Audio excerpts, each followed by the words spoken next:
السلام عليكم ومرحبا بكم من جديد في قناة عالم سعيد.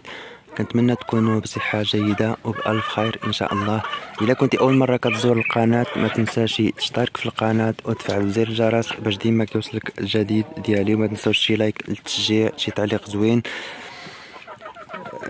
بغيتي تشوف النتيجة ديال 100 دجاجة فتابع معايا هذا الفيديو إن شاء الله. الفيديو غيكون عن النتيجة ديال 100 دجاجة، شحال كتبيض لي من في يوم واحد من بيضة. تابعوا معايا الفيديو الى الاخير باش تشوفوا 100 دجاجة شحال كتبيض من بيضة. نبداو في جمع الحصيلة ديالنا، بسم الله على بركة الله. بالنسبة لهاد 100 دجاجة عندي مقسمة على 3 ديال الكوريات، 3 البلايص. دابا غنجمع من 3 البلايص الحصيلة ديال 100 دجاجة في يوم واحد. بسم الله، 1 2 3.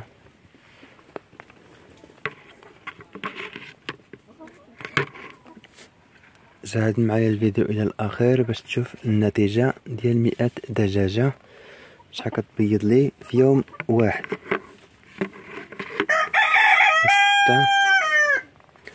6 7. نمشيو عش اخر.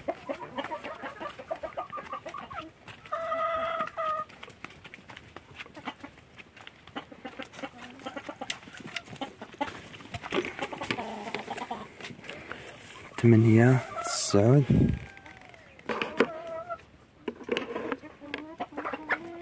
هانتوما الاخوان الخير راه موجود، البيض موجود.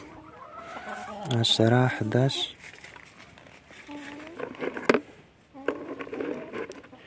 واخا في فصل الخريف البيض راه موجود. هاد السنة راه مختلف على السنوات الاخرين.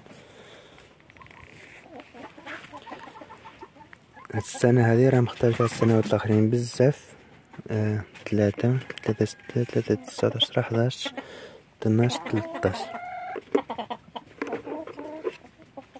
13 البيضة. نمشيو الاخوان الكوري الثاني.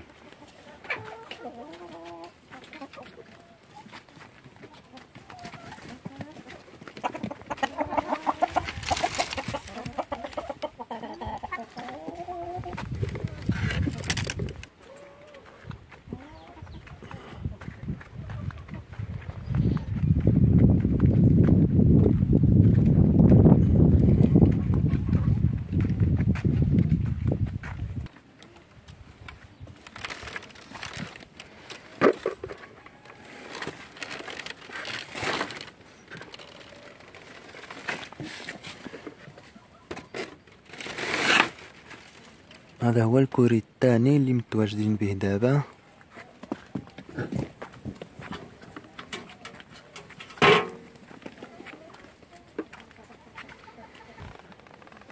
حسبنا 13 البيضة.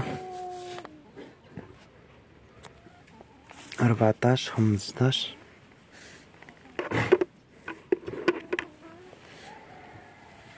16 17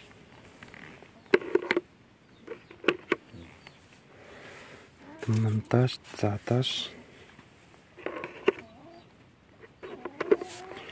نمشيو للعش اخر.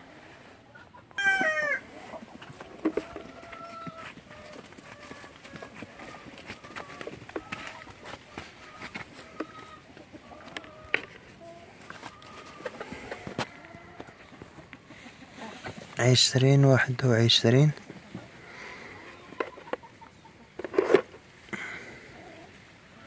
22 23. هذه خاصة كتبقى ديما 23 بيضة تبارك الله راه الخير. 23 وباقي لنا كوري اخر. نمشيو نكملو الحساب ديالنا باش تشوفوا النتيجة ديال 100 دجاجة.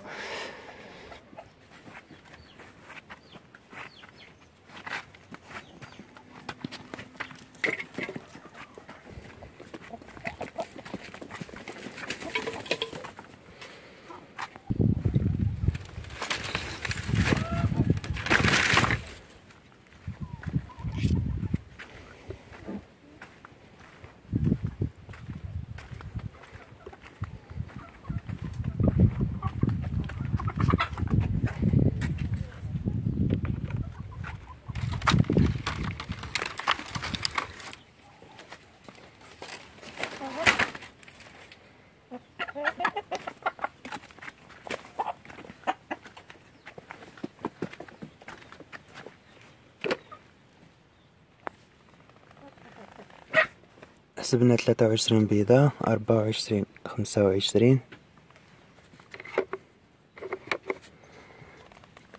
26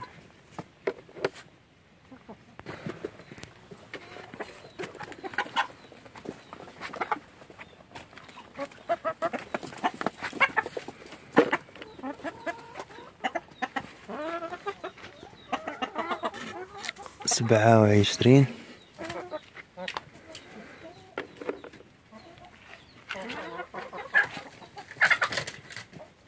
28 29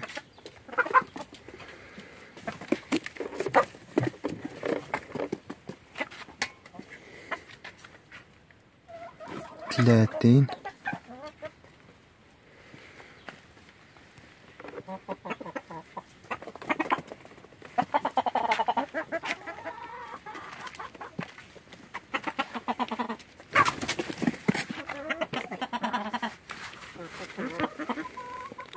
31 32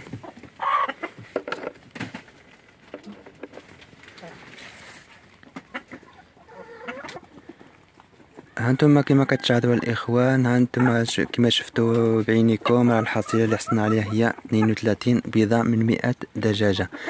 هاد الحصيله راه فصل الخريف دائما كيكون النتيجه ناقصه، دائما الانتاج البيض كيكون في فصل الخريف ناقص بزاف، لكن في الفصول الاخرى راه كيكون النتيجه راه مزيانه. تابعوا معايا الفيديوهات ديال اللي كنشر، ودابا تشوفوا ملي غيوصل الفصل الشتاء وفصل الربيع راه غتكون النتيجه رائعه وغتكون مدوبله ان شاء الله. ما عليكم غير تشتركوا في القناه وتفعلوا زر الجرس باش ديما كيوصلكم الجديد ديالي. كنشكركم بزاف على التتبع ديالكم، ونتلاقاو شي فيديو ان شاء الله. وإلا كان بغيتيو نهضر لكم على شي موضوع خليو لي في التعليق، اي حاجه بغيت نتكلم لكم عليها خليو لي هذه ديال السؤال في التعليق باش انا ندير لكم عليها فيديو. كنشكركم بزاف على التتبع ديالكم، والى اللقاء، نتلاقاو شي فيديو جديد ان شاء الله.